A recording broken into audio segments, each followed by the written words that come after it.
Warm welcome to all of you. We're grateful that you could join us. We are glad that you're part of this conversation that we will be having today on coalitions in local government. Before we get started with the content of the discussion, a few ground rules. May you please mute your microphones to help us keep the background noise to a minimum. Please remember to put your phones on silent. And feel free to put your questions in the chat box during the presentations. We will take questions once all the speakers have presented, but you're welcome to put your questions in the chat box at any time. We also ask you to please put your real name on your Zoom profile for this meeting and not to use a code name so that we know who you are. In order to do this, you can click on the participants button at the top of the Zoom window. So click on the participants button at the top of the Zoom window. Hover your mouse over your name in the participants list on the right side of the Zoom window. Click on rename, type in your name, and then click OK. That should change your name for the profile. We are also going to share a link in the chat box for you to complete a short evaluation form after the webinar. The evaluation form is an important tool. It helps us to continue to improve on our webinars. So we would really appreciate it if you would take some time to fill it in after the webinar. And also please note that this webinar is being viewed live on Facebook, and the webinar is being recorded as well. I see we still have a few people joining us. Good afternoon again to those that are still joining. We are so happy that you could join us. I will take this opportunity to invite Hanns Buller. He's the resident representative of Hanns Seidel Foundation to share a quick word of welcome. The Hanns Seidel Foundation is the main funder for this event, and we are grateful for their support. Hanns, over to you.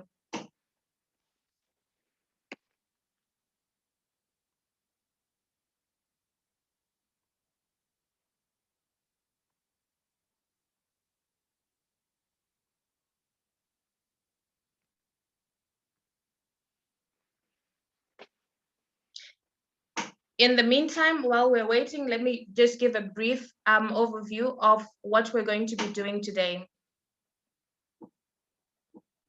When no single party wins a majority of seats in a municipal council, some form of coalition or political alliance is necessary for decision-making. The recent local coalitions, such as those in Tshwane and Nelson Mandela Bay, were and are still turbulent, to say the least. This has had a negative effect on service delivery. For today, our focus is not on party politics within coalitions, but rather on the frameworks for coalitions. And so we'll focus on the following questions.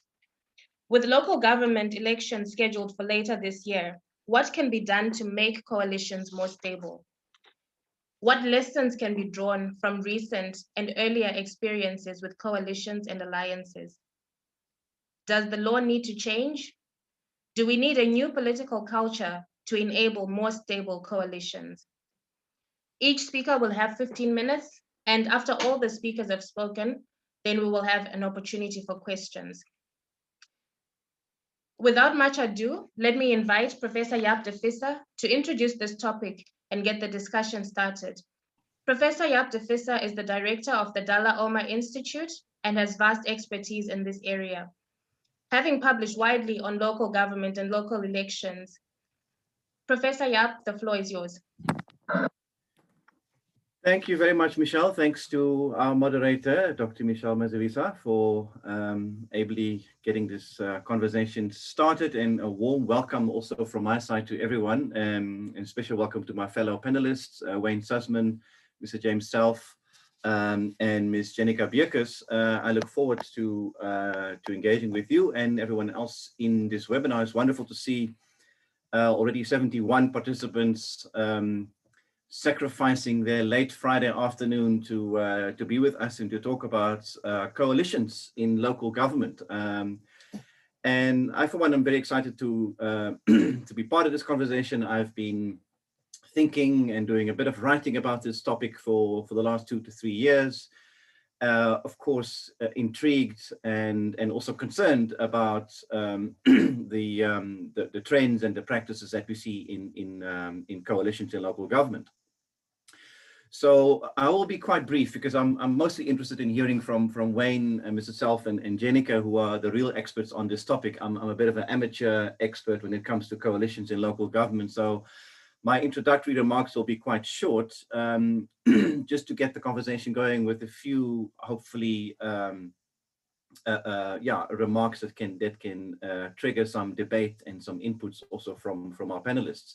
Of course, coalitions, in the broader sense of the word, political alliances are not new in local government and not new in South Africa. We've had all kinds of coalitions in the broad sense since 1994 at national, provincial and local levels. We've tried sort of a grand coalition. We've had some majority coalitions. We've had a minority government in the city of Johannesburg. We've tried quite a few of the coalition permutations, if you want to call that term. But of course, at local level, they have a specific manifestation and a specific importance. And it's quite interesting if you think back of the transition to the local government system that we have now between 1994 and 2000, which was that 6 years of transition. Actually, in the first phase of that transition, there were, I think, forced coalitions, because in the pre-interim phase between 94 and 1996, the civics and the political parties representing the apartheid establishment had to work together to guide those first transitional municipalities to the first phase. So that was sort of a forced coalition, so to speak. In the interim phase between 1996 and 2000, which was the run-up to the first democratic local government elections, we obviously had more or less democratically elected local councils, but they all operated according to a collective executive system, which means that all major parties were represented on the executive. And there was a 2/3 majority required for the budget, and the councils and the executives were specifically instructed by the law to strive towards consensus. So it was very much consensus and inclusive politics between 1996 and 2000 during that transitional period. But then came 2000, the establishment of the current local government system. And then we introduced a winner-takes-it-all system, especially when it comes to local government executives.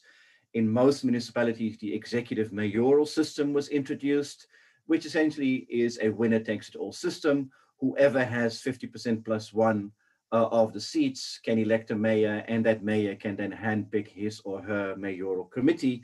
And that was the scene was set for a winner-takes-it-all system in local government in most municipalities, not in all municipalities. In some municipalities, we still have collective executive systems. But the bottom line is that coalitions then became purely a numbers game, aimed at securing a majority, aiming at securing that 50% plus one in the council that would enable the ruling coalition to determine the course and the appointments in municipalities. It's quite interesting if you look at the Western European literature, which is, I think, sort of the dominant literature about coalitions.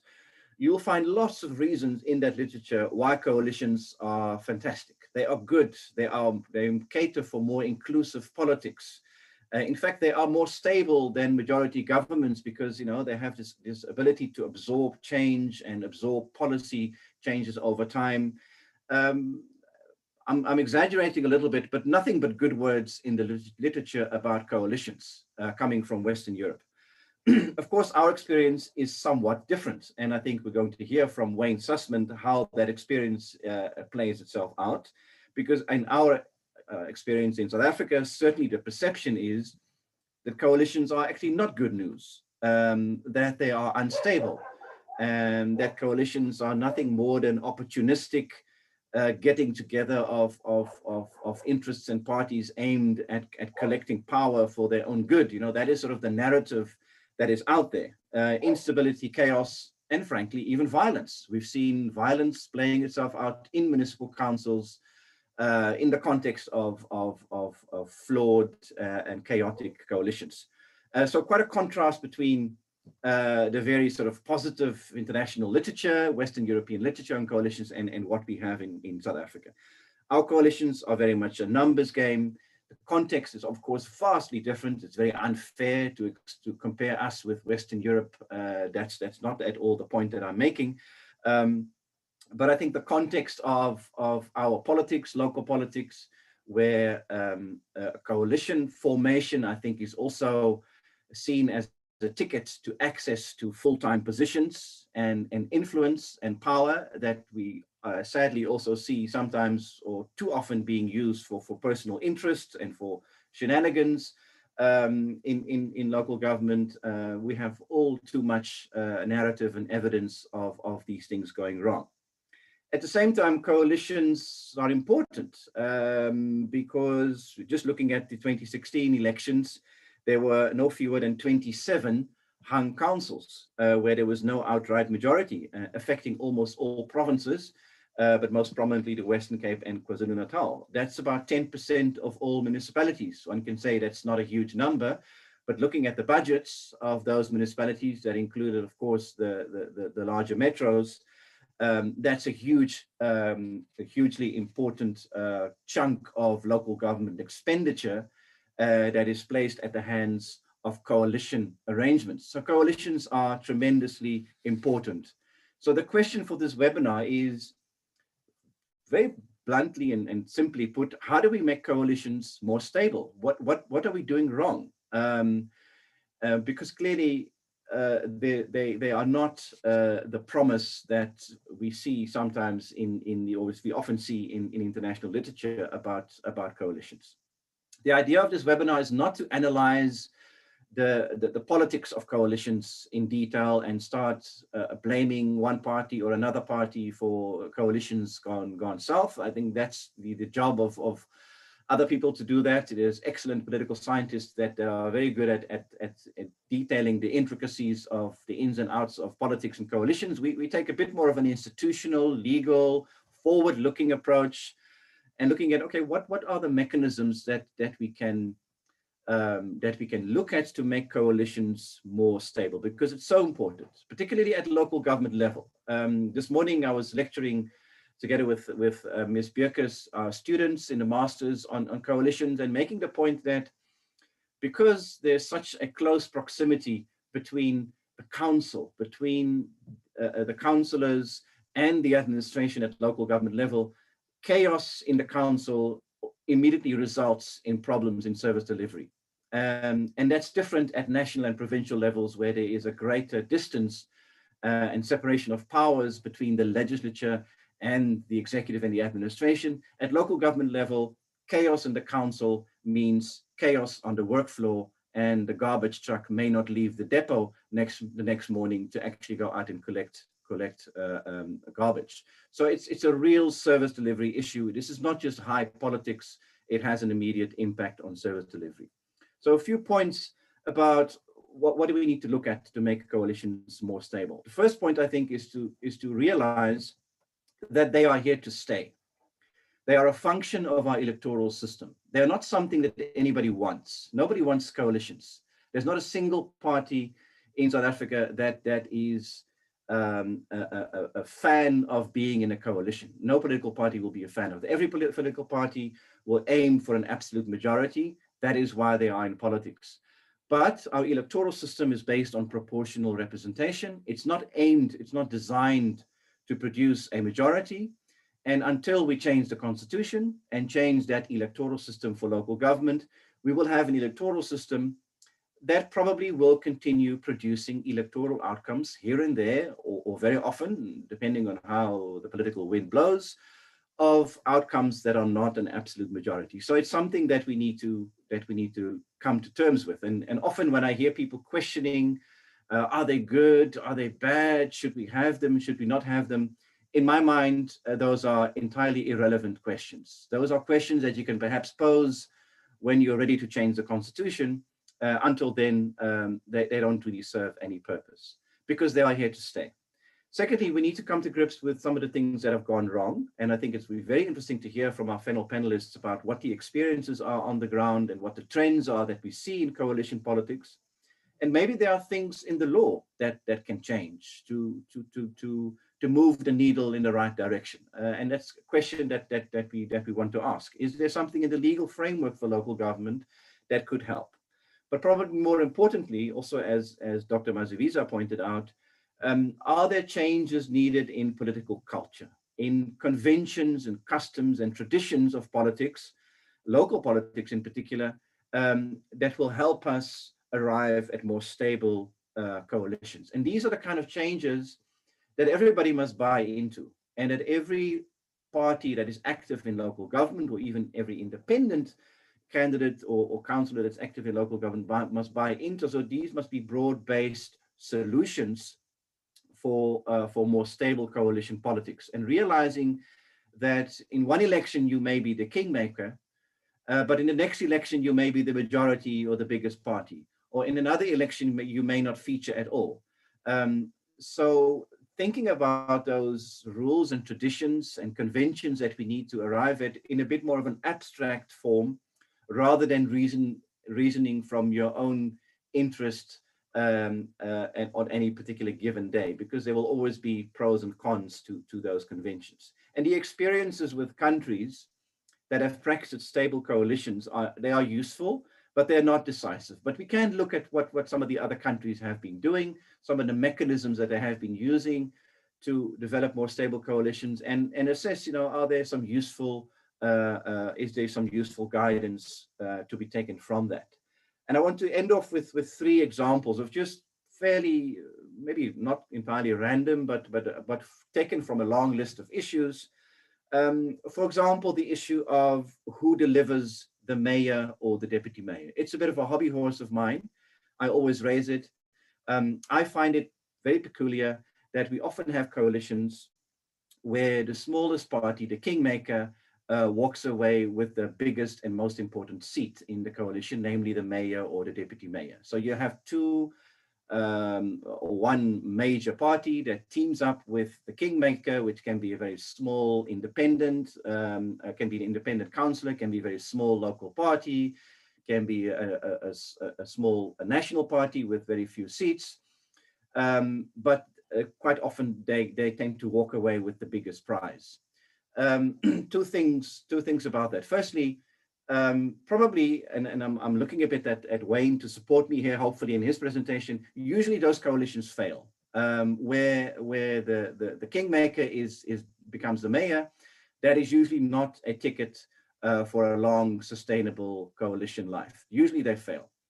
Secondly, now taking a quick look at what some of these countries with established coalition practices do, that would be completely unheard of in those jurisdictions that have practiced coalitions for decades or even centuries. There, the tradition would be, no, you don't do that. That's bad form. That's bad democracy, because that's not actually what the voters told you. The voters didn't tell you that the smallest party must walk away with the biggest prize. That's simply not reflective of the outcome. So in those countries, you will have a tradition, a convention, a soft rule that is not in the constitution and not in the law, but a convention where all the parties will say, no, our tradition is going to be that the biggest political party will deliver the mayor, and only if that biggest party does not want to, or if the coalition talks completely fail, then you can look at other options. But the first option will always be that the party that collects the most votes will deliver or will actually deliver the mayor in the coalition. So that's one example of something I think that we can look at. Are we happy with this practice of the kingmaker walking away with the biggest or the second biggest prize in the coalition? Secondly, are there ways in which we can regularize somehow the negotiations process? Right now, when there's a hung council, it seems to me, maybe that's just me looking at it from the outside, and hopefully Mr. Selfe can give us a bit of an inside look from within the DA. My perception is all the parties are sort of staring at each other and, okay, who's going to make the first move? Who's going to talk to whom? And then it's a bit uncertain as to how we actually move forward. And it's up to the wisdom of the local politicians to design a process that arrives at a coalition somehow. Is there ways in which we can make that a bit easier, a bit more predictable? Can you have a system where you appoint experts to help you with those negotiations? or more senior politicians that come in from elsewhere that help you with those negotiations? What are some of the things that other countries do? And they have developed practices over the years that will tell you that once there is a hung council, there is actually a process that everybody more or less follows and everybody buys into, because it's objective, it's stable, it's predictable, and everybody gets a say in that process. Is there a way in which we can regularize the negotiations process? Thirdly, last point I want to make is, can we maybe insist on a written public coalition agreement? Or is that something that must always stay behind the scenes? Is that something that nobody is allowed to know about? This is sort of the secret of politics. This is a document that's get drawn up, but only the politicians involved will see it.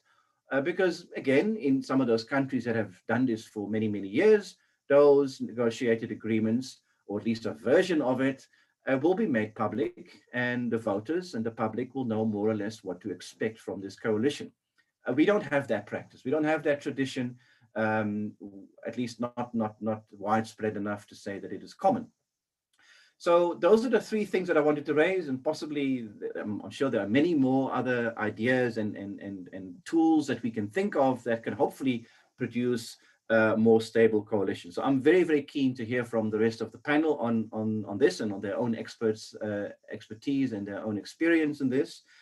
And I wanted to make one brief point about the composition of the panel, because I can already see the criticism coming that, why do you only have a politician from the Democratic Alliance, on the panel, and that is biased towards the Democratic Alliance. So let me just preempt that one, and make the point that in our view, firstly, we're going to have many more webinars about coalitions where we have other political parties on the panel. So this is not the first, and it's just certainly not the last engagement on coalitions, and we really hope to hear from other political parties in the future. But I think also more substantively, the Democratic Alliance, I think, has been the most, I think it's fair to say they've been the most active in coalitions, involved in probably the most coalitions compared to other political parties, and also is the most vocal on how it sees coalitions, and really sort of expresses views from within the political party and its manifesto on how it views coalitions. So we thought it would be great to have a representative from the Democratic Alliance on the panel, and we're really grateful that Mr. Selfe agreed to make an input. And of course, we will have more webinars where we will have other political parties and maybe even independents give their views on coalitions. So hopefully that will appease anyone who may think that we are favoring the DA in this webinar, which is not what we're about.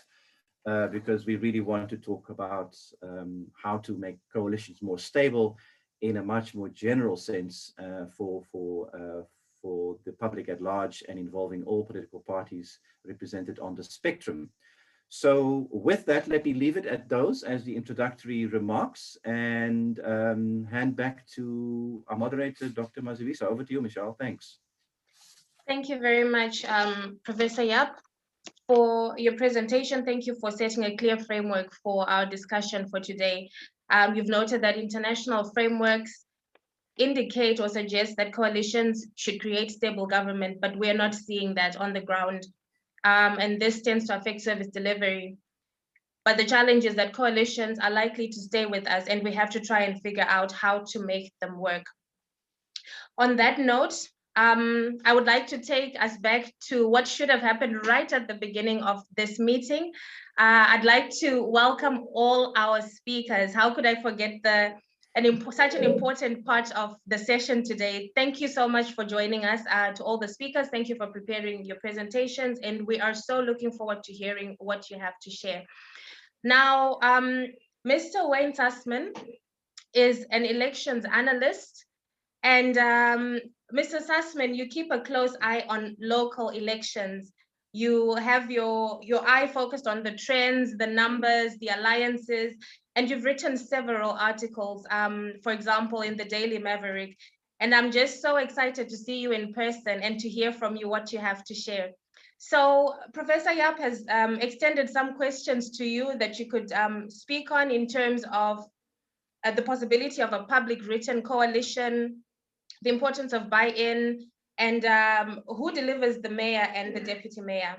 So from your experience and from your analysis, what are some of your views on coalitions in local government? Thank you very much, Dr. Maziwisa. Thank you, Professor de Visser, for the invitation. And it's really great to be here. I want to share some slides quickly. Can everyone see the slides? Yeah, I presume you can. Michelle, yes, can you see, Dr. Maziwisa, can you see the slides? Can you see the slide? I can see them. Great. Yeah.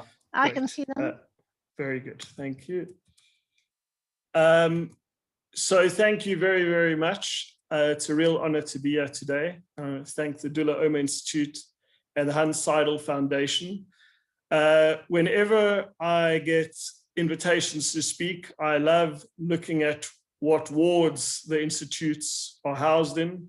And historically, where the Dullah Omar Institute is, we used to be a very, very interesting ward in Cape Town politics. And of course, Dullah Omar, coming from Ward 37, I think it is, Rylands, Gatesville, historically was one of the most interesting wards to watch in the city of Cape Town. And I think will be quite interesting to watch in the 2021 local government elections. I wanted to start by doing a quick refresher of what happened in 2016.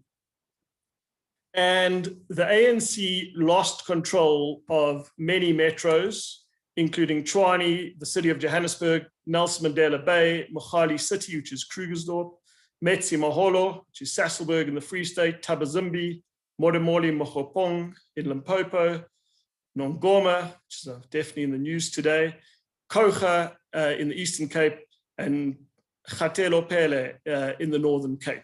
So these were many municipalities which the ANC had ruled outright since our first local government election. The ANC also had to form a coalition in a place like Ekurhuleni and Rustenburg in the northwest. Obviously, Rustenburg is a place which has a lot of resonance and importance for a party like the EFF.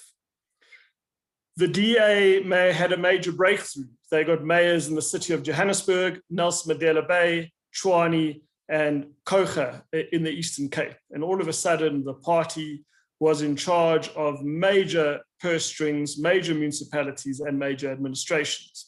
Obviously, a lot of those, bar for Koga, which I've here, were in coalitions. And just a quick reminder of the numbers, the ANC got 54%, the DA 27%, the EFF in their first outing 8%, and the IFP 4%. So how were the cards played? With regards to the ANC, they did a coalition deal with the African Independent Congress. That's a party, it's its second term in parliament, particularly based in Matatiele in the Eastern Cape, a party which advocates for the reunification of Matatiele into KwaZulu-Natal for it to leave the Eastern Cape. Al-Jamaa, the Pan-Africanist Congress, and then some small local parties. IRASA, which is, to be honest, a pretty conservative political party in Ekurhuleni, the Boto Civic Movement in Rustenburg, and the Khoisan Revolution Party in Namakwa and Springbok in the Northern Cape. Whereas the Democratic Alliance, and I'll get to the party, the asterisk next to it last, but did deals with the IFP, which are of particular importance in the city of Johannesburg, in Mogale City, and then of course in Northern KwaZulu-Natal, the Freedom Front and the African Christian Democratic Party, which have been very stable coalition parties for the DA, the Congress of the People Party, COPE, the United Democratic Movement, led by Bantu Olomisa, and then a whole host of local parties called the Active United Front in Bito, which is Plettenberg Bay, the Karoo Ontwikkelingspartij in Laingsburg, the Karoo Democratic Force in Beaufort West, the Karoo Gemeenskappartij in Prince Albert, the Gatelopele Community Forum in the Northern Cape, the Metsi Maholo Civic Association in Sasolburg, the Forum for Service Delivery, which is a party in the Northwest, and crucially, some independents. So as one can see, the DA formed much more coalitions and were able to take control of many more municipalities where they received less than 50% of the vote. And I want to move straight to something which we alluded to earlier, and that was Nelson Mandela Bay. And what the unique situation is what happened over here. So as we can see, the DA got over 350,000 votes, getting 57 seats, falling 4 seats short of an outright majority. The ANC, which had ruled this metro, this outright since it became a metro and since the first municipal elections, got 311,000 votes, and the EFF got just under 40,000 votes. So it was clear that a coalition had to be formed. And the DA ultimately forms a coalition with the United Democratic Party, the party which came fourth. That takes them to 59 seats, 57 plus 2. And then the Congress of the People and the African Christian Democratic Party. That gave them a governing coalition, 61 seats out of 120. And then, of course, there was a major breakdown in trust and a breakdown in the working relationship between Mayor Athol Trollip from the Democratic Alliance and his Deputy Mayor, Mayor Bobani from the United Democratic Movement. And I don't want us to just focus on the negatives, but I think there are so many lessons to be learned from Nelson Mandela Bay. I want to now bring in Marlon Daniels, who's pictured on the left-hand side of your screen. Mr. Daniels was the sole councillor to get elected from the Patriotic Alliance. They got 2,040 votes. If the Patriotic Alliance got 38 less votes, i.e. got 2,002 votes, the United Democratic Movement would have ostensibly won a third seat. And the history or the trajectory of Nelson Mandela Bay might have been quite different. But what we've had in the last few years is that almost single-handedly, Mr. Marlon Daniels, the leader of the Patriotic Alliance in Nelson Mandela Bay, has collapsed the governing coalition, whether it's a DA-led coalition or an ANC-led coalition, 5 times. That is a staggering number.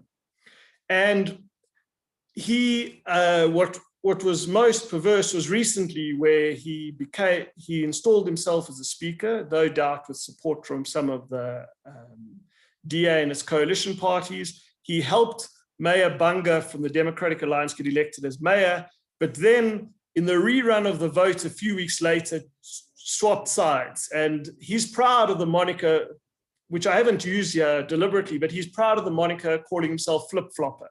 So Nelson Mandela Bay Metro has essentially been dictated to by a person and a party which got 2,040 votes. So that's the first thing I want to say. So, and I just want, as we go to the next slide, remember the African Independent Congress and their 7,222 votes and their 1 seat.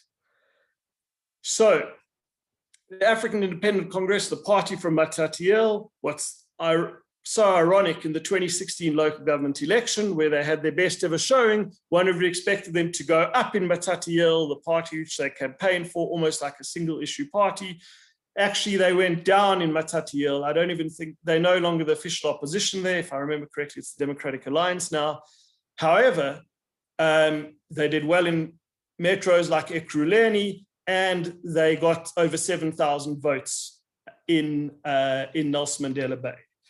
And when Mayor Bobani goes, the person becomes the acting mayor, the de facto mayor, is Sonono Buyewe from the African Independent Congress. Now, I don't understand, and the ANC is part of that coalition with outside support of the EFF, Patriotic Alliance, United Front, 1 or 2 other small parties. The ANC, the African National Congress, got 44 times more votes than the African Independent Congress.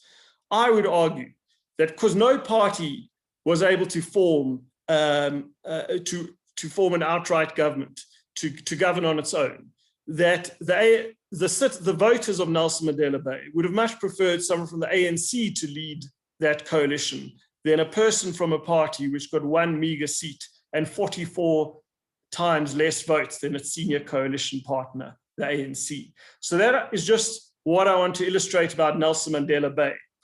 The next example I want to move to is what happened in Maziwisa, which is a very unique situation. And again, this is in Sasolburg, part of the historic Vaal Triangle. And in the 2016 local government election, the ANC wins 19 of the 42 seats. It loses its power. So for political geeks like me, I remember I was in a class one day in 2017, and I was going through all the results of the Free State. And I said, wait a minute, the ANC got under 60% in Maziwisa. This is certainly a municipality to watch in 2016, and it definitely was, because the ANC lost its outright majority. And what happened here was that all the opposition parties cobbled together a coalition. And I suppose the EFF, and maybe if you look at the way the numbers work, the Maziwisa Community Association said, we will not work with the DA and the Freedom Front if the Maziwisa Community Association gets the mayorship. And that's what happened. And there's a big breakdown in trust between the DA and the Maziwisa Community Association. And ultimately that coalition fell, the municipality was unable to function, and we went to new elections in late 2017, in early December.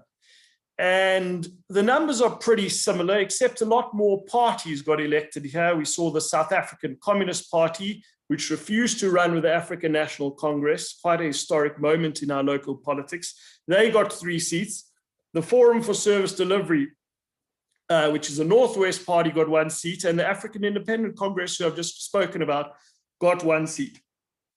And ultimately, we knew the ANC would work together with, and I want you to focus on 2017 now, with the SACP. That gave them 19 out of the 42 seats. And then the AIC, who the ANC has a coalition deal, gave them 20 out of 42 seats. And the Maziwisa Community Association moves across to the ANC alliance, and I think the Forum for Service Delivery, which had an arrangement with the DA in Rustenburg, also moves across. So again, this is very interesting. We're a local party which works with a bigger parties like the DA and the EFF switching sides. And this is a very unique aspect, because we've had a rerun of these elections, and there's a totally different form of government, with the former kingmaker, the Maziwisa Community Association, which had 2 seats in 2016, working with opposition, now choosing to work with the ANC and the SACP. So that's very, very interesting to watch and look at. I now want to focus on 2 examples where a political party hasn't behaved with consistency. There are 3 municipalities in South Africa where the Congress of the People, which is a party led by Monsieur Lekota, has an outsized influence. And one wonders here whether the fact that a party, with respect to the Congress of the People, which obviously suffered major losses in 2019, isn't the force it once was, isn't possibly able to work with the local councillors and have that national discipline like they once had, whether that might actually, in a perverse way, be better for our local politics and allowing more stability. So again, let me remind us that the DA did a deal with COPE. And let's take Witzenberg. For those people in the Western Cape, I would say that this is consistently one of the most interesting municipalities to watch in local government elections. And the DA does a coalition deal with COPE. Theodore Godden, a very experienced councillor, he's been the speaker now since 2016. And I would say that this coalition deal for the DA and COPE has been one of the most stable coalitions from what I can see from my vantage point in the Western Cape. There hasn't been major eruptions or major changes. We then move to Knysna, where there's a very interesting person, and community leader, Ricky van Aswegen from the Hornby area in Knysna. And there was a whole incident with Mark Willemse, someone from the DA who worked with another DA councillor who worked with the opposition. And they got Ricky van Aswegen from the Congress of the People elected as mayor. And now the DA have the majority of seats. The DA actually were expected to take back Knysna in early 2021, but one of their councillors voted with the opposition against, so they had to expel that councillor. But here we have a COPE councillor making the case that it's better to work with the ANC, better to work with the Knysna Unity Congress, better to work with some of the smaller parties like the EFF, and govern Knysna with stability. So there's a chance, if the DA wins the Hornby by-election, that he will lose his mayorship, but he has said that he's acting in the best interest of Knysna, in the best interest of the overwhelming amount of residents in that city, and he's not going to follow the national agreement. And then finally, someone who we've seen, if you follow Nelson Mandela Bay politics, she's always in a lot of the press conferences, and that's Siyasanga Siyadu she's a member of the Mayoral Committee, Nelson Mandela Bay. She has stuck with the DA. I'm sure that there have been many enticing offers from people like Marlon Daniels, etc. And even though she has stuck to that working agreement between the DA and the Congress of the People. So I'm just highlighting three individuals here who have outsized influence of the ability to show voters in those local areas how COPE can govern and work in coalitions. And then we're now going to move to one of the most interesting political families in South Africa. They're in the Western Cape.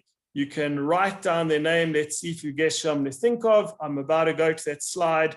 And that is the Donson family in the Klein Karoo. I call the slide Like Father, Not Like Son. So there's a very interesting event here where the ANC and the DA defied, as my understanding, the provincial instruction and the national instructions and worked together in Kanaland at the expense of the largest party in that municipality, the ICOSA party. The Donsons for many years and the ICOSA party have been the biggest party in Kanaland, but have never been able to win it outright. And ultimately, there was a decision by Luthuli House that they don't want to work with the DA in any local government. So the ANC went back to Mr. Donson and did a deal with Kanaland. At the same time, Jeffrey Donson's son, not as experienced as him, Blanchio Donson from Oudtshoorn, and I think it's his second term in the Oudtshoorn Council, does a deal with the DA, the South African Religious Civic Organization, a local party in Oudtshoorn, and I think outside support from the EFF, which is pretty interesting, and decides to work with the DA in Oudtshoorn. So these are two municipalities who neighbor each other. This is a father and son who seemingly have a very good relationship, but their son, the father's chosen to work with the ANC, the son's chosen to work with the DA. And even though these coalitions are pretty new from my vantage point, which I'm currently sitting in Johannesburg, seem to be pretty stable. And that's a very interesting outcome. And then I just want to speak about another another little quirk. Yes. This is really interesting, but may you please start wrapping up? Sure. I'm almost done. Just very quickly in Victoria West. Now, the DA did a deal with two independent councillors, and the seats were like this. The ANC had 3, the 2 independent councillors who historically came from the ANC had 2, so they're now independent councillors, and the DA had 2. So the DA did a deal with the 2 independent councillors. But my reading of this, and there's not much reporting on Victoria West politics, is that there was always the chance that one of those independent councillors could defect to the ANC and give it its majority. And for stability's sake, that deal and partnership with the DA collapses, and now you have the ANC governing with these 2 independents. So just very quickly, we've seen the ANC regain control of Mogale City, Metsi Maholo, Plettenberg Bay, which is Bito, Johannesburg, and the Central Karoo District, and Knysna for the moment, and both Northern Cape municipalities they lost. The DA lost control, but have regained control of Nelson Mandela Bay, Laingsburg, and are more stably in control of Tshwane. My concluding comments are as such, and then I'm finished. I think it's good for our democracy, one, to have less single-party dominance. If you just look at the numbers in Nyandeni for the ANC, which is a municipality in the Eastern Cape, the IFP in Ulundi, and the DA in Cape Town, I would say, and those parties might not admit it on this forum, that there are a lot of freeloaders, people not really having to pull their weight. And it might be better for our democracy and better for service delivery to have more competitive municipalities. I think that in the Johannesburg, the ANC will make the case clearly that if you want more stability, you need to give us an outright control of this municipality. With regards to Cape Town, I'm sure the DA will say that as well. We do not want to form a coalition. We can better run the city without being held ransom by small parties. And then just very briefly, I think that the EFF, Action for South Africa, Musi Maimani's organization, and good are going to have to make decisions, because I still see in the majority, in all the metros across South Africa right now, the ANC and the DA being the first or second biggest parties, and those parties will have to work with someone else and will have to make sure that our coalition politics continues. And let's hope that there are less outliers like the ones I've just listed, that there's more consistency, as Professor de Visser mentioned, and that there's renewed faith from those getting better service delivery in the next 5 years. Thank you very, very much.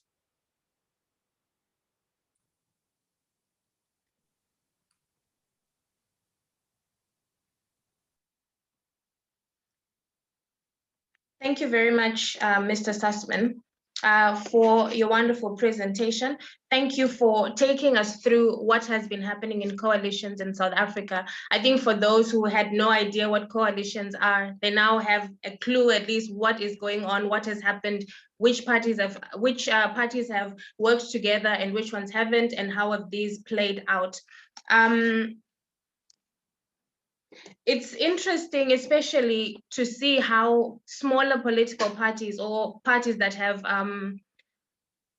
less numbers of votes or less seats can actually have such an influence on the coalition government, and also how it seems there is very little loyalty when it comes to coalitions. On that note, I'd like to invite Ms. Jennica Beukes.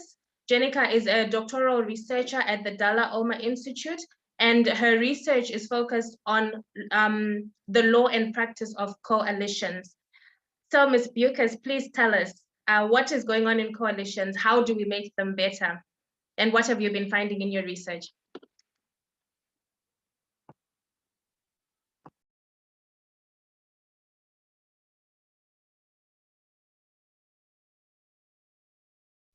Please switch on your audio, there we go. Yes. Thank you so much, Michelle, for that lovely introduction. I will just share my screen with you guys.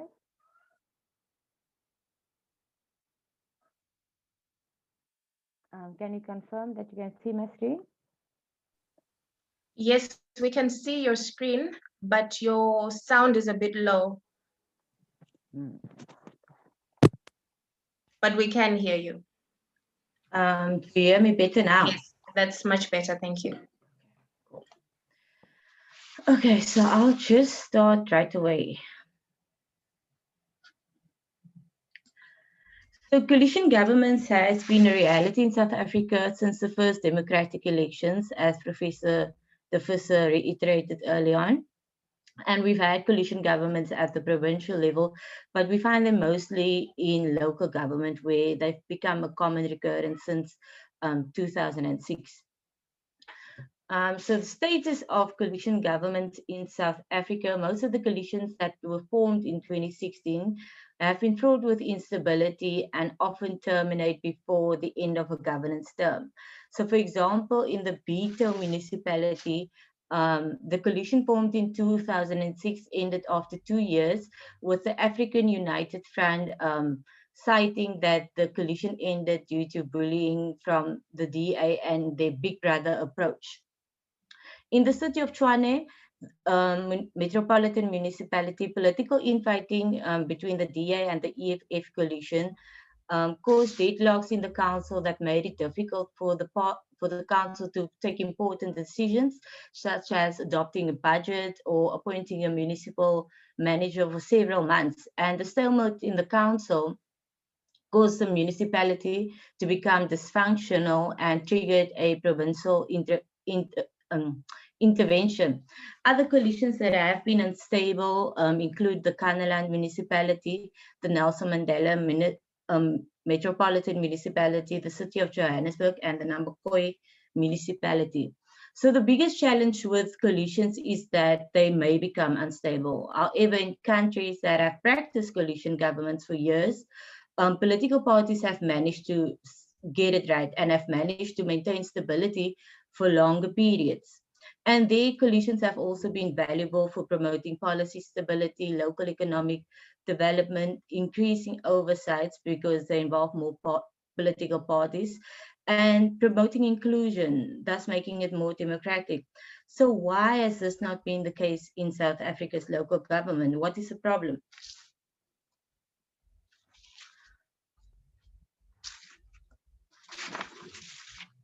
So in South Africa's local government, there's no framework legislation that provides political parties with guidance on how to govern in coalition governments. And like in a single party government requires institutional processes to function smoothly, a coalition government is also a government, and it requires its own written rules or conventions, which refer to long-standing practices, and mechanisms to encourage the parties to cooperate and maintain stability in the coalition. At the same time, however, the legislative executive relations of the government must also be conducive to encourage the parties to accommodate cooperation in the coalition government.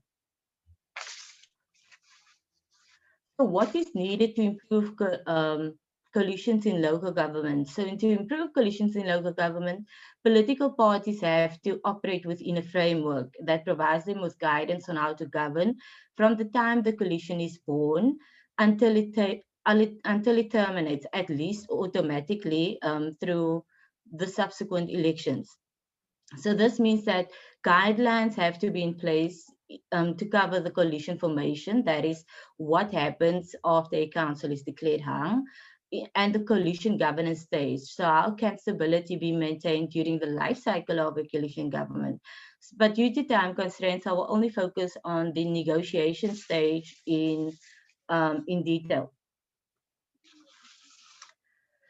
So in South Africa's local government, political parties are often left to decide what happens in the negotiation process. So due to the absence of guidelines, the parties lack certainty with regards to who must initiate the negotiation process, what are the stages in the negotiations, who leads negotiations, what is the purpose of the negotiations.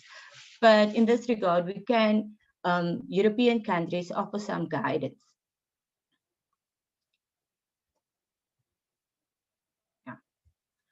So in terms of who initiates, in the Netherlands, Sweden, Belgium, for instance, the negotiation process is preceded by a formal requirement whereby the formateur party, that is the party who garnered the most votes in the elections, is formally appointed to lead the negotiation process.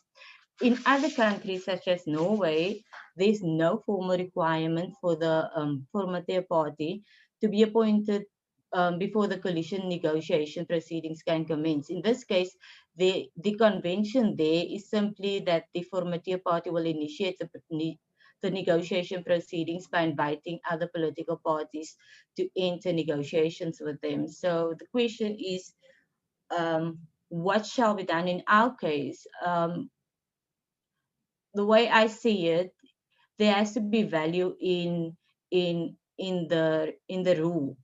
So in terms of the formality, it doesn't really add value to, in my sense, because the ends remain the same. That is that the party with the largest number of votes will initiate the process. In local government as well, who will be appointed to make that call? It can't be the speaker, because the speaker has to be elected at the first sitting of the council. It also can't be the president, as in Sweden, where it also can't be the president because they can't interfere in local government. But it would make sense to have a rule where the party with the largest votes will have the first take at initiating negotiation procedures after a council is declared hung. So in terms of the stages of negotiations, there are 3 stages. The first stage is to identify parties to establish a coalition government. That is the formateur's duty. The second stage is to determine the suitability of the parties to enter a coalition government with the formateur party. So the formateur party will then consider the ideological proximity of the coalition parties, as well as the policy goals of each political party. And the formateur will also determine which compromises a a political party is willing to entertain in order to cooperate in the coalition government. And then the third and final stage relates to declaring the decision to establish a coalition government. And this end of the negotiation process usually culminates in a coalition agreement, which is published before the council has their first sitting, or at least on the date when the council has their first sitting. Sorry. So who negotiates? In European countries, it's common practice that political parties appoint negotiators, usually comprising of party leaders, to conduct the bargaining on behalf of the other members of the parties. However, parties may also obtain specialized assistance to assist them with negotiations. So the question is whether it would be better in our case to obtain specialized expertise on coalition governments to assist political parties in the negotiation process. In my view, given that South Africa they haven't been really good, our political parties haven't been really good at negotiating coalition governments, specialized expertise will be useful in the negotiation process to assist the parties with structuring the negotiation process and to bring more stability during the negotiation process when the coalitions are cobbled together.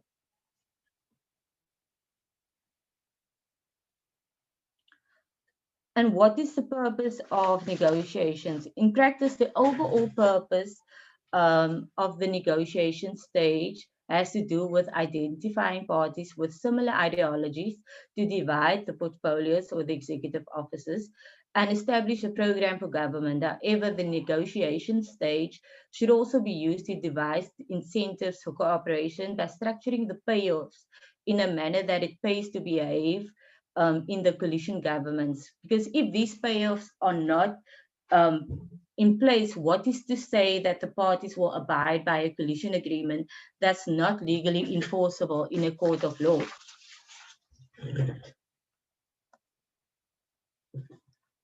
In terms of considering the party ideologies, in practice, a party's ideologies informs their view on the role of the state, the economy, and particularly on controversial issues as well.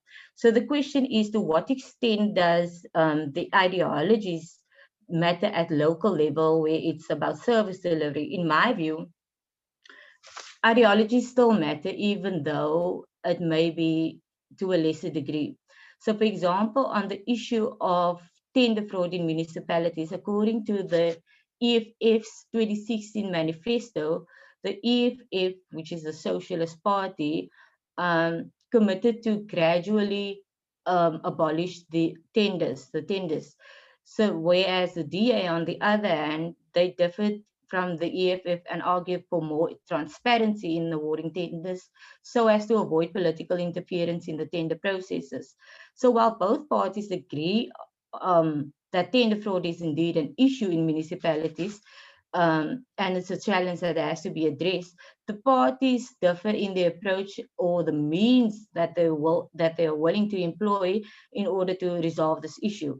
So if, for instance, the DA and the EFF form an alliance, as was the case in the Nelson Mandela Bay Metropolitan Municipality, and they have to address the issue of tender fraud, it is likely that one of the parties will then have to entertain a compromise. And if not, the parties may run into a deadlock emanating from their diverse ideologies.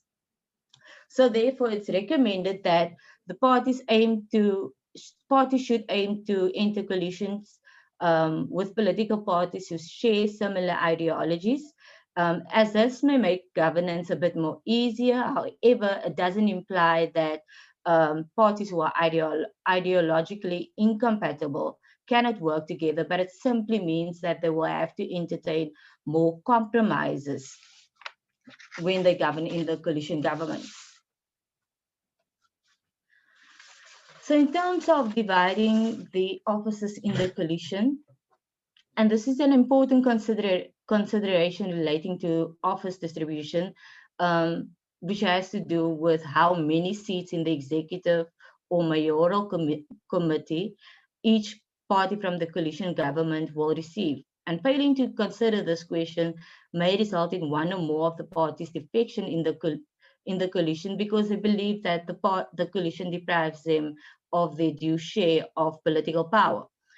And unlike the executive committee, the mayoral committee allows the coalition government to assume complete control over the executive, given that the mayor ultimately decides who will be appointed in the mayoral committee. And Gamson's law is useful to provide guidance to coalition parties on how to structure the composition of the MACO. And Gamson's law is a theory developed by William Gamson, which dictates that the coalition parties will expect to derive their share of the payoff that is proportional to the amount of resources that they contribute to the coalition government. So this means that the number of seats that a party receives in a mayoral committee should be proportional to the seat share in the council. The rules for the composition of the executive committee, as set out in the Structures Amendment Bill, mirrors the rules of Gamson's law, but it extends this to the entire council. So that is that the executive committee represents the parties and interests in the council in a substantially proportional fashion. However, in practice, slight deviations from Gamson's law may be warranted to afford smaller political parties with a bonus seat in the MACO, especially kingmaker parties. And we've heard from Mr. Sussman and from Prof de Visser that the overcompensation of kingmakers in municipality is indeed a big issue, and this must be avoided. So, for example, after the 2016 local government elections in Bito municipality, the DA and the ANC won 6 seats, while the African United Front won only a single seat. The AUF, that is the African United Front, became the kingmaker because the AUF was ultimately left to decide the fate of who governs between the EFF and the DA. And as the kingmaker, although being electorally the weakest party, the AUF still obtained the mayorship position in the council. So placing the weakest party in charge, in my view, is undemocratic. Because if the AUF obtained only 1 seat, can it really be argued that the majority of the voters are intended for the AUF to exert the most influence in the executive? And this political maneuvering does not make for good democratic practice. It may be useful, however, to reward the kingmaker with more seats in the MACO at the expense of larger parties, thus suggesting a slight deviation from the proportionality principle. In other cases, and indeed, it is common practice in European countries for the party who garnered the most votes to almost be guaranteed, in the case of our own council, to assume the mayorship position. So in our case, this is definitely something new. Please, may you start wrapping up, Jennica? Okay. Thanks. In other cases, so there may also be slight deviations that emanate from the weighting that the parties attach to the offices. So the offices to which a party may attach more weight involve the mayor, who is the executive, as well as the speaker, who exercises oversight in the council. So, for example, in a coalition government between the Centre Party and the Conservatives in the Liberal Party in Sweden, while this happened at national level, it's illustrative of the point that I want to make here. So the Centre Party obtained the ministerial position. However, the Centre Party, in terms of Gamson's law, was required to have 9 portfolios, whereas the Conservative had 6 and the Liberals had 4. They ended up rewarding the smaller party with a bonus portfolio, and argued that the weighting of the ministerial post accounts for 2 portfolios. So this is a way that we can compensate kingmakers for entering coalitions with a party by instead providing them with bonus portfolios, as opposed to providing them with complete control over the executive. In terms of the bargaining frame, the time frame between the elections and the first council sitting is 14 days. So parties have about 13 days to negotiate and establish a coalition government before the first council sitting. In the case of a by-election, the parties have time to negotiate until the speaker convenes the first meeting. So this may range from 1 to 4 days. It's all dependent on when the speaker convenes the meeting. So compared to established coalition practices in European countries, the 2-week period appears to be the shortest time frame for the parties to form a coalition government. The duration for coalition governments for coalition formation at national level, such as in Bulgaria, Estonia, Hungary, Latvia, and Poland, takes on average about a month to form a coalition. So this may be because at the national level, coalition politics may be more complex and therefore take longer. Unfortunately, the data on coalition governments in European countries focusing on local level is not so readily available, as coalition politics and local government constitutes the latest wave of coalition research. Regardless, the 13-day time frame may have adverse consequences for the coalition government, because the parties can overlook important factors such as devising mechanisms to manage conflict throughout the coalition governance stage, and to structure the payoffs in a way that it pays for the parties to behave cooperatively in an effort to expedite the negotiation procedures to conclude the negotiations within the prescribed time frame. So based on the discussion, what is the way forward?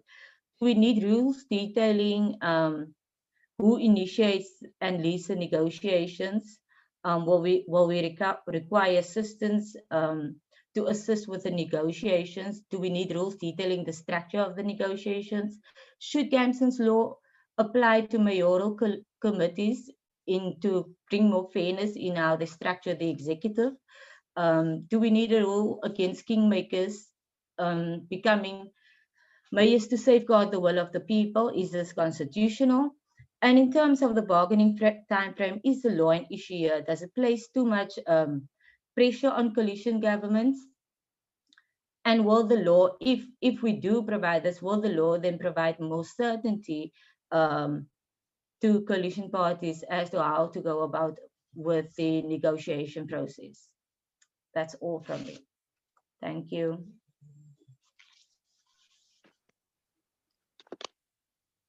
Thank you very much, Jennica, for a lovely presentation.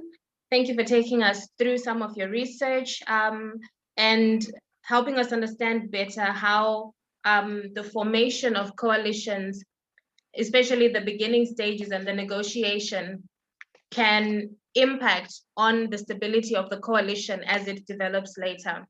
So you've also provided us with some important foundational principles of what is it, how is it formed, and you've provided some theoretical frameworks as well for us to work with. So now I would like to invite Mr. James Selfe, an experienced politician, a member of parliament, and the head of the governance unit of the Democratic Alliance. Mr. Selfe, can you tell us what you make of it from a DA perspective? You obviously have a lot of years of experience and you've seen how things play out on the ground. Can you tell us a bit more and share some of your experiences? Thank you. Yes, thank you very much, Chairperson.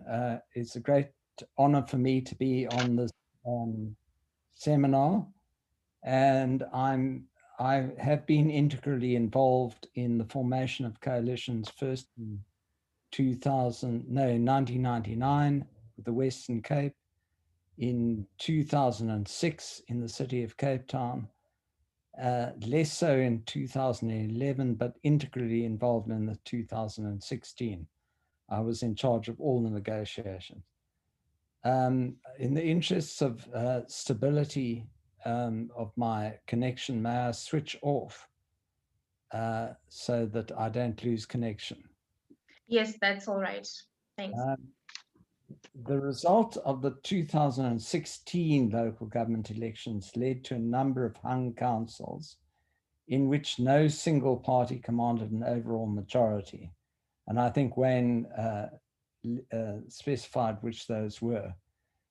The Democratic Alliance's approach to coalition formation was very simple. At the time, it believed that the government was excessively powerful and hegemonic, and that it needed to be reduced to size. It wanted, in as many places as possible, to establish different non-ANC governments with distinctively different ways of delivering services, particularly to the poor, and to root out endemic corruption that had become an indelible feature of ANC administrations. In fulfillment of that objective, the DA fashioned 4 different types of coalition or co-government agreements. First, a comprehensive multi-party agreement covering all municipalities where it was possible for the signatories jointly to govern without the ANC. This applied to most hung councils, even when there was a co-governance agreement with the EFF, which meant that the coalition partners had a closer relationship than the partnership with the EFF. For example, most coalition partners caucused with the DA, and many held executive office. Secondly, it was a standalone agreement covering specific municipalities where there were specific circumstances which justified a separate arrangement. An example of that is Hessequa in the Western Cape, where there was a separate agreement. Thirdly, an understanding with the EFF, whereby the EFF would support the DA's candidate for mayor and sometimes speaker, and thereafter support or not support the DA minority administration on a case-by-case basis. And finally, a similar understanding with the IFP, covering 6 municipalities in KZN, whereby the DA would support the IFP mayor and sometimes speaker, and thereafter support or not support the IFP administration on a case-by-case basis. I readily admit that the difference between a coalition on the one hand and a co-governance agreement on the other gave rise to confusion, perhaps because this difference was not articulated during the negotiations nor explained properly to caucuses. The IFP in particular believed that the DA was obliged to support the IFP unless a notice of disagreement had been given, despite the fact that the DA supported the IFP on a case-by-case basis. Similarly, the DA, particularly in Johannesburg, sometimes complained when the EFF adopted an oppositional stance. So there are a number of challenges that cause problems with our coalition formation and ultimately its operation. The first is the electoral system, which makes it possible for a PR candidate to be elected with a relatively few number of votes, particularly on a best remainder basis. The result is that the composition of most councils consists of a number of councillors from smaller parties, and as a consequence, coalition frequently consists of a number of parties, usually consisting of 1 or at the most 2 councillors. Secondly, the nature of political parties, particularly in municipalities. One thinks of political parties as being ideologically cohesive wholes, but at municipal level, you frequently find political parties and movements that are established by an individual or a small group of individuals to advance a very parochial agenda or to ensure that a person or persons are elected to councils. The formation of parties in these circumstances is not about furthering a distinctive national political agenda, but it is about promoting the career prospects of particular individuals. And because of this, it was and is very often possible to offer an individual or a party sweeteners in the form of cash incentives or positions or better positions in order for them to swap sides and cause governments to fall. Then municipal councillors, particularly in rural municipalities. As a general rule, South Africa is a skills-short country, and this impacts on our productivity and competitiveness as a nation. But the skills shortage also applies to those seeking political office. As a result, the caliber of councillors, particularly councillors in rural municipalities, tends to be underwhelming. Many councillors are very good local activists and hard workers, but many are ideologically neutral and are not actuated by big political controversies. Those people tend not to be terribly worried about which party they belong to or which government they support, so long as their support base is served. Then mayors. Being an executive mayor of any municipality is a very arduous job. It requires compliance with a string of legislation and regulations. It requires balancing budgets where needs are endless and revenue is very limited. The mayor is often the figurehead around which community dissatisfaction is directed, and as such, he or she must be available fairly continuously. But being the mayor of a coalition government adds a level of complexity, since one has to confer with and frequently compromise with coalition partners, leading to an agreement to do something that would not otherwise be part of one's agenda. It is even more in the case of running a minority government. All this requires huge, unique skills, emotional intelligence, sapiential authority, and leadership ability.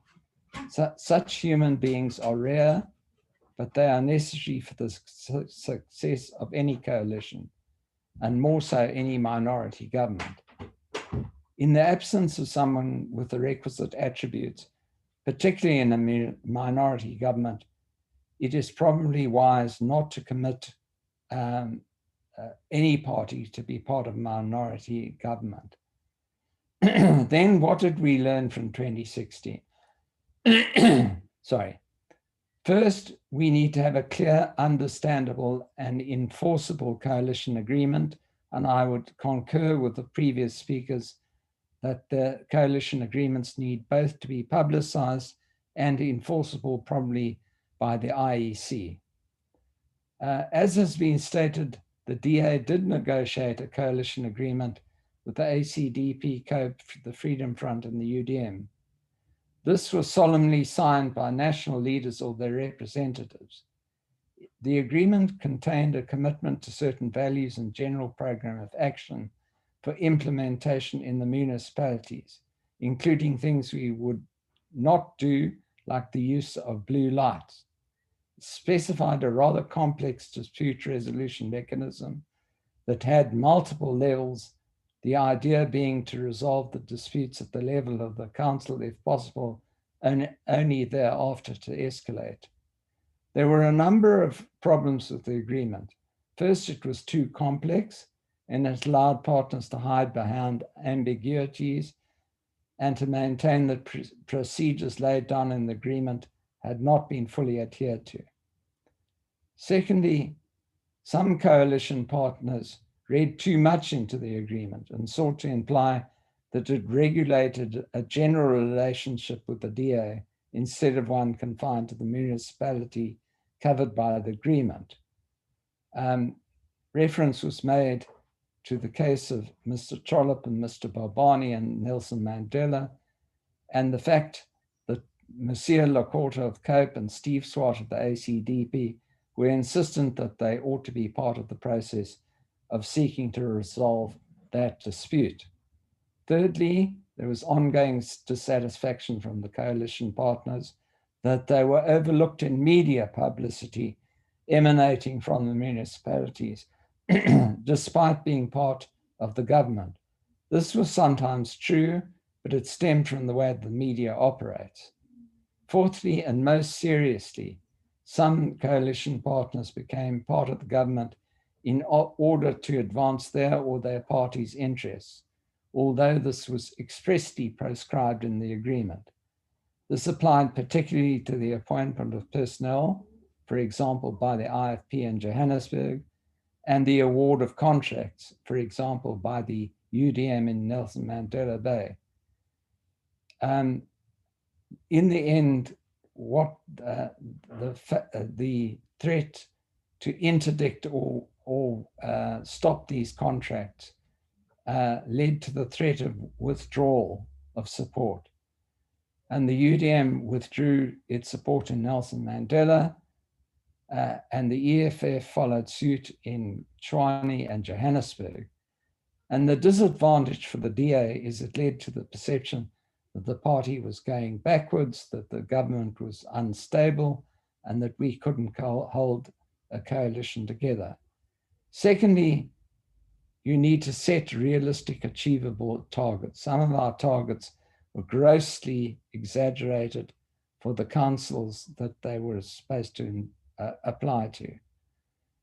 Sometimes municipalities struggle even to provide basic services, to stay within the budget, and to eliminate corruption.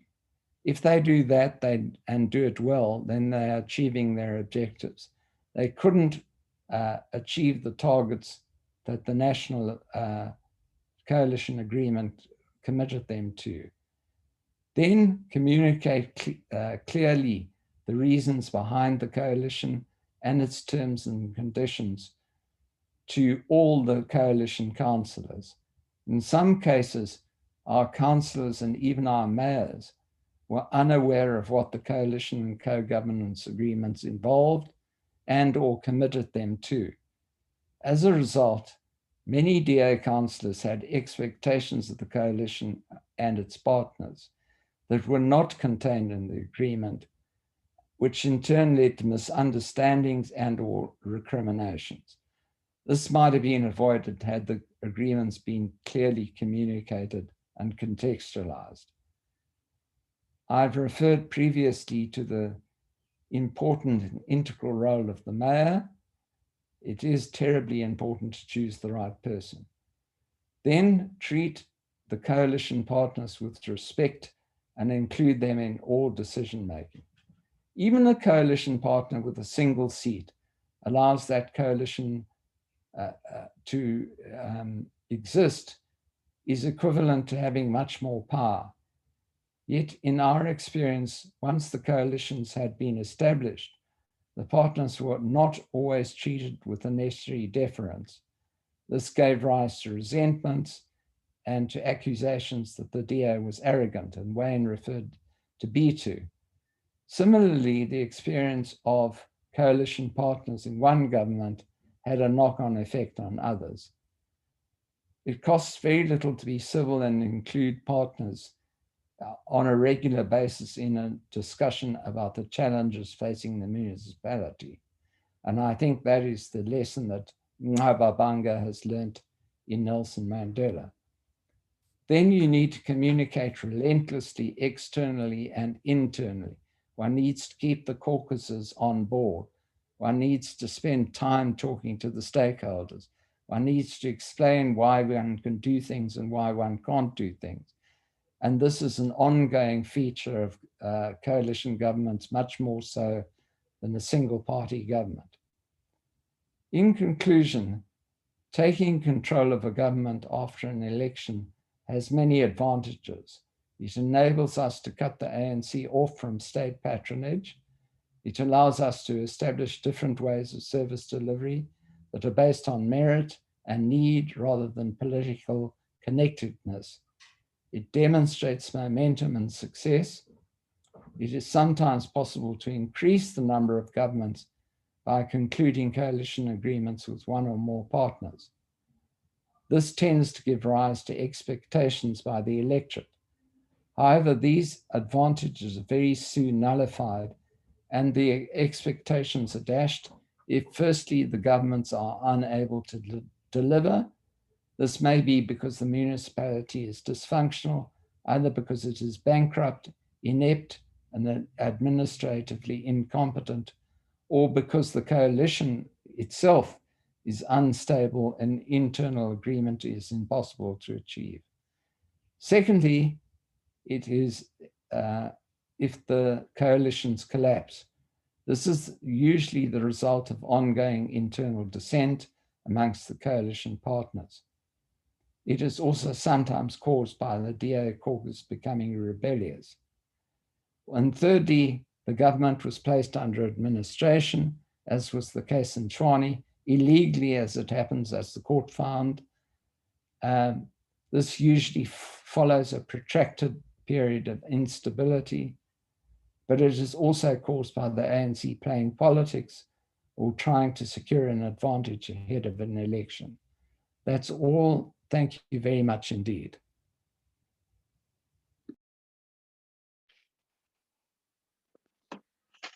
Thank you very much, Mr. Selfe.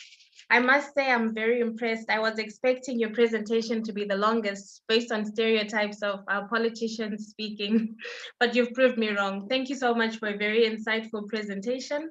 And thank you for sharing your practical experiences and what has been happening in terms of South African coalitions.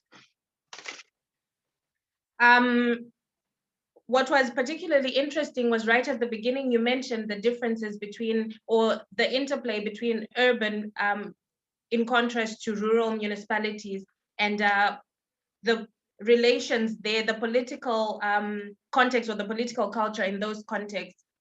And also the lessons that you drew out from the 2016 elections, especially highlighting the need for clear and enforceable coalition agreements. But that even in the case that there are coalition agreements, that often these tend to not be complied with, and the implications that that has had on South African coalitions and the stability thereof. So having set the scene now and understanding coalitions a bit more, we're going to start taking some of the questions from the chat room. So there were some comments. For example, there's an observation that municipalities are at the coalface of service delivery, and that there is a need for a mind shift for coalitions. Sorry, there is need for a mind shift on coalitions and political maturity. In terms of the questions that have come up, and I'll take a few batches at a time, I'm going to ask a few questions to Professor de Visser and to Mr. Wayne Sussman, and then we'll take the next round of questions. So the first one is, how does a party engage in coalition agreements with one party in a municipality and a different party in another municipality? The next question is, how do we improve transparency and accountability in coalitions? Should we base our coalitions on EU countries that have established traditions of democratic governance? Can public participation help to create stable coalitions, and how? And can this limit the power of kingmakers? So those questions, if Professor de Visser and Mr. Sussman, if you can have a go at those, please. Shall I go first, Michelle, or what's the order? Yes, you may by all means. Sure. Thanks. I'll have a first crack at it, and then and maybe Wayne can and share his view. The first question, I think, is a very interesting one. How can one party behave in a particular way in one municipality in terms of coalitions and completely different in another municipality? Is that a sign of inconsistency and a lack of integrity? And for me, that's an interesting question, because one needs to strike a balance between, on the one hand, this issue of integrity and principle politics. On the other hand, there is going to be a need for pragmatism. And sometimes there is no other way in which a municipality can be governed other than a particular political party making a choice that it would perhaps not make in another municipality. There are going to be those scenarios. And, you know, I'm an advocate of local autonomy as well. And I'm not sure whether it's altogether good for all local caucuses to be orchestrated from central party headquarters. There is such a thing as local politics. And maybe there should be space for supposedly opposing political parties to find each other over local politics. If we can all agree that these are the service delivery challenges in this municipality, does it then really still matter that we are vehemently opposed to each other in Parliament? Is there then no difference between local politics and national politics? Shouldn't there be that kind of space and pragmatism to make coalitions work, even if we are ideologically opposed, and even if there is some sort of central directive that there should be no collaboration between the two political parties? For me, that's a very interesting question. But I understand the dynamic of, you know, where's your integrity? Where's your principled stance? How can you do one thing in one municipality and another thing in another municipality? The issue of transparency, I think yes, but not too much. Because I don't think you want too much transparency. And I think those who are involved in coalition politics will agree that when it comes to the very precious and tenuous stages of coalition negotiations, you can't spill the beans on each and every stage of your negotiations, because that will be abused, because you may not be able to conclude the negotiations with one party, and you have to move on to another party if your first stage collapses. But then if you've already given away all your trade secrets, you're in a very, very weak position. So I think pragmatism will dictate that there's going to be a need for some secrecy for a particular period of time to make the coalition work and to come out with a pact. But then I think once the pact is there, once the coalition agreement is there, once the negotiations have been concluded, I think certainly there's a need for transparency.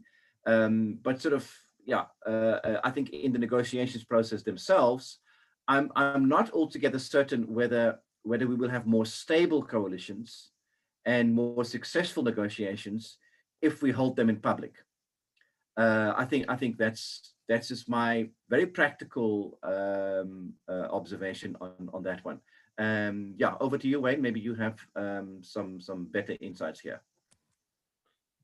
I don't think I have better insights, but you said it earlier, and I agree that we mustn't disclose what's being discussed in the negotiations beforehand, but I think it's a public duty, a local duty, to publish the agreement post fact. And I don't think that is happening right now, and I think that would be very, very important. I think Mr. Selfe spoke about the various nuances and intricacies of negotiations, i.e. some of the demands the IFP had, some of the misunderstandings in those negotiations. And I think it would be to the public's benefit in that particular municipality to understand what the extent of the agreement is. I just want to return quickly to Mayor van Asweg in Knysna. Now, I know on good authority that this is someone who has been, the ANC and the DA have approached him to join their party in previous election campaigns. He's obviously someone who is highly rated in Hornley. He's seen as a community leader, and he's now, as I said earlier in my slide, the mayor of Knysna. So it's clear that this is someone who does have the Knysna's interests at heart. But is he choosing to work with the ANC over the DA because he, who has his party only has one seat, is being offered the position of mayor? So I think that there's some very interesting contrasts and local dynamics here at play, where simply one party is offering him a more lucrative position than the other party. And in the way that this is someone who might have Knysna's interests at heart, but progress is possibly being stymied because they continue to demand that mayoral position. So I'm going to give one other small interesting, we focused on Bito, and that's the Karoo Ontwikkelingspartij in Laingsburg. Obviously the numbers, it's going to be an alarming number, but let's remind ourselves that Laingsburg does have the least voters in South Africa. Now, this is similar to Bito, where the ANC and the DA have the same number of seats. I think the ANC got slightly more votes than the DA in Laingsburg, but the Karoo Ontwikkelingspartij is a party which got 284 votes in the election. And they can continue to dictate who they work with. My understanding is, and this changes often, they're currently working with the DA. And there have been numerous news articles written on how the current, I think they've had 3 councillors, even though they've only had 1 seat. Each of their councillors during this term have not been cut out for executive positions to lead the municipality, to take the municipality forward. And that is something which is concerning. So are those coalition partners, when they're dealing with people like Ricky van Aswegen in Neisner, the current mayor in Laingsburg, are they just looking after their party's interests to remain in government, or are they also holding the broader community's interests at heart?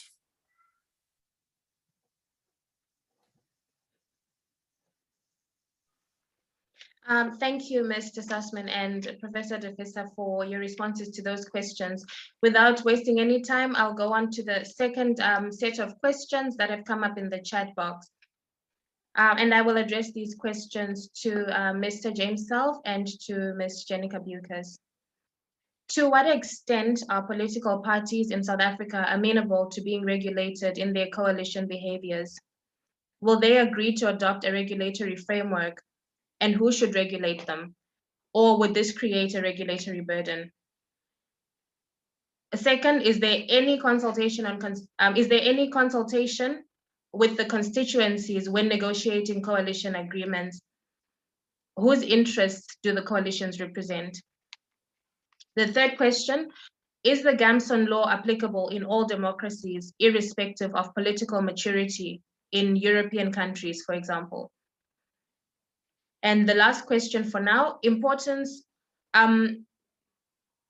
Okay, so there's a comment that having opposition parties is important, right? And there is a different question that perhaps touches on that comment, which says, well, do we have too many fragmented parties? And does this create cracks in coalitions? So maybe we can start with Jennica. Especially the question on the Gamson law being applicable to, in all democracies.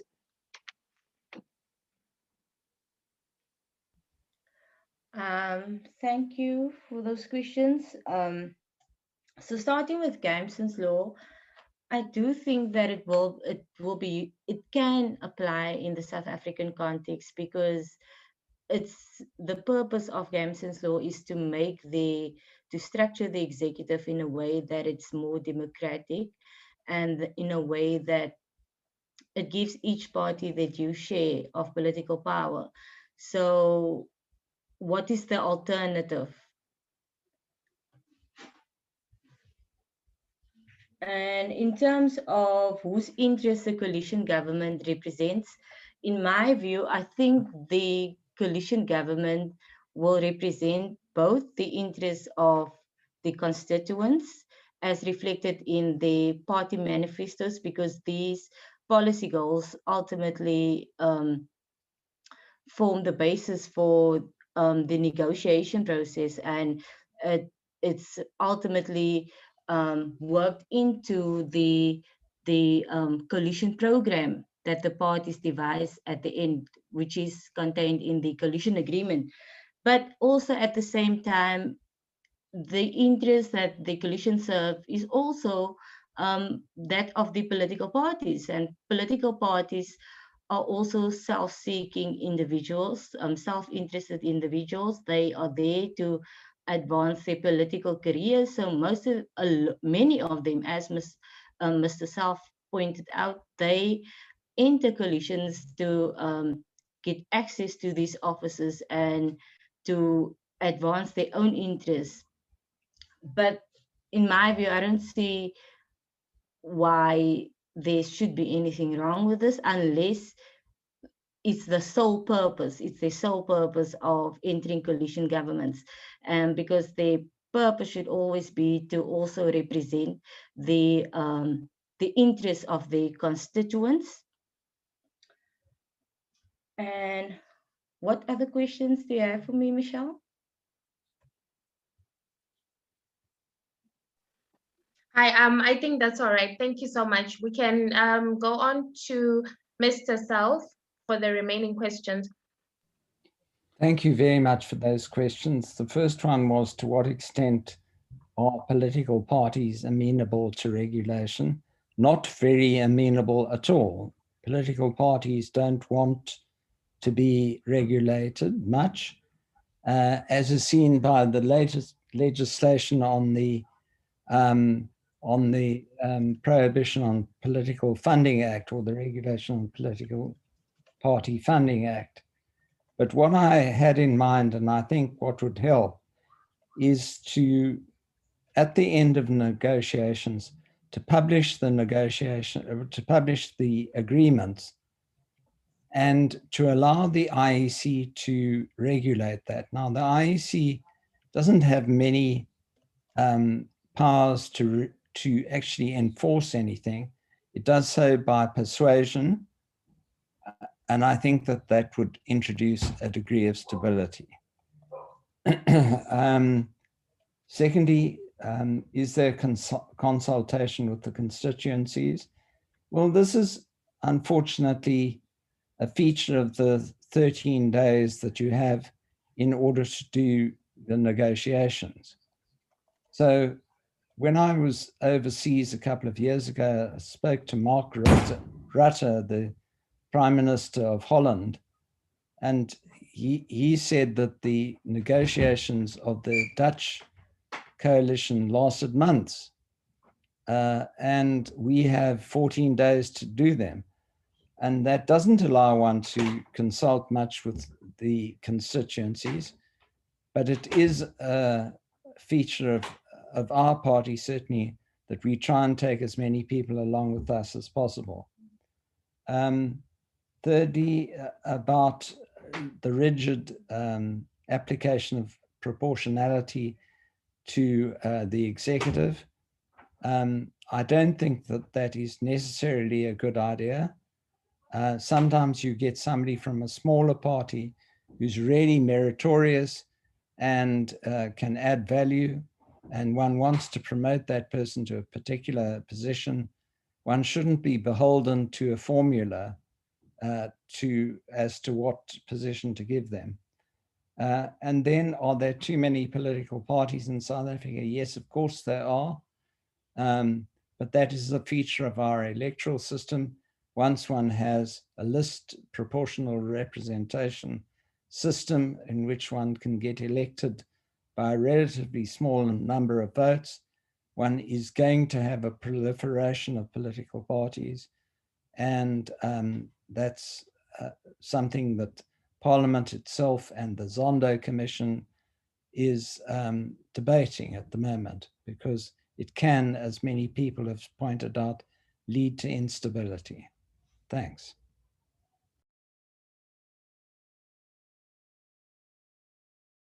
Thank you so much for your responses to the questions, and thank you for all the participants for bearing with us. I know it's a weekend and you're probably ready to go and get started on your weekend and kick off your shoes.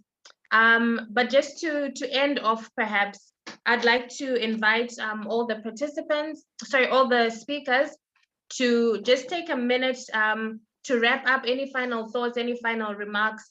And maybe at the back of your mind, you can also think of the remaining questions in the chat box on how constitutional would it be to let the IEC manage coalitions? And for Mr. Selfe, how can we address rogue councillors who vote against coalition agreements? And then, to what extent do portfolios matter to political parties at the local level? So just a quick recap or a quick final remarks from yourself, starting with Professor de Visser. Thanks, Michelle. Very quickly for me, I won't take more than 1 minute. I think we, as lawyers, need to be very modest here. Coalition negotiations and management coalitions is a political issue, not in first and foremost a legal issue, but my takeaway from the session is that there are a few issues maybe that us lawyers can take forward. One is the issue of investigating whether it is okay, constitutionally possible, to regulate whether or not kingpins can walk away with the biggest prize in a coalition. Is that something that can be addressed in the law to bring that practice more closely aligned to democracy? Secondly, the issue of timeframes. 13 days does seem to be very, very short to conclude coalition negotiations. That's a legal issue. Thirdly, maybe there are some minimum standards for the process that can be put down in a law, that there are some very light touches in the law that set out who starts the negotiations and what are broadly, very broadly, the minimum standards for the process towards a coalition agreement. Fourthly, the electoral system. Constitutionally, we have a PR system, but maybe we can revisit the issue of thresholds, that you need to have a minimum number of votes, and that minimum number needs to be a bit higher than it currently is in order for you to have access to gain entry into the municipal council. Those are some very basic legal issues that can perhaps be addressed. And for the rest, and I agree with the sentiment expressed that the IEC should not be regulating and monitoring coalitions. I agree with that sentiment expressed. And I think that for the rest, we need to develop traditions and conventions over time that will produce better coalitions and better coalition behavior. I've certainly learned a lot from this session. I've made furious notes, and I'm very grateful to you, Michelle, for moderating, and to my fellow panelists for giving me such a wonderful afternoon. Thanks, everyone. Thank you very much, Prof. Moving on, Mr. Sussman, any final remarks from your side? Thank you very briefly, and Professor de Visser just touched on it, but I do think thresholds, particularly with sliding scales. So for instance, in a small municipality like Laingsburg, where there are only 7 council seats, maybe the threshold to get into the council should be higher. And once we get up to the metros, obviously more people, that threshold could be lower. So there'd be easier chance to participation and an easier chance to get elected. So that's something which I think we could look at. I do think there needs to be some kind of threshold, let's say for metros, maybe 1.5%, maybe 2%. I do think that there'll be a strong likelihood that there'll be a less chance of a single person party or one independent or a tiny party holding the whole municipality ransom. So that's something which I'd like to see whether that's possible over the next few years. Thank you so much, short and sweet. I'll invite Ms. Jennica Beukes. Any final remarks? Thank you, Michelle. I just wanted to respond on the issue of the coalition agreement being regulated by the IEC. I agree that the IEC is not suited to enforce the coalition agreement. I do, however, think that the publication of the coalition agreement is important to enable the political parties and the constituents of the political parties to hold their political parties accountable, as they would be the proper judges to monitor the performance of the political parties. That's all from me. Thanks. Thank you so much. And from Mr. Selfe? Yes, thank you very much indeed. It's difficult to know what to do with a coalition agreement that is not adhered to. Wayne referred to Ricky van Asvegen in Knysna. Now, if you have a national agreement with COPE, presumably you expect COPE to enforce that agreement locally. But it didn't happen in Knysna, and no amount of negotiation with Mr. Lacorte made it happen. So it is a problem, if not the IEC, which is, as I said, not a coercive institution, but a persuasive one, then one needs to think maybe of some other institution that could do so. But you asked me the question about how does one address rogue councillors that vote against the party line. Well, you might remember again in Knysna, that the former mayor of Knysna voted consistently against the party line. And in point of fact, it was some time before we took action against him. And even then, the action was delayed for a long time because we really appreciated that what he was trying to do was to represent the interests of his voters. But in the end, one has to have a degree of party discipline. He was then expelled from the party.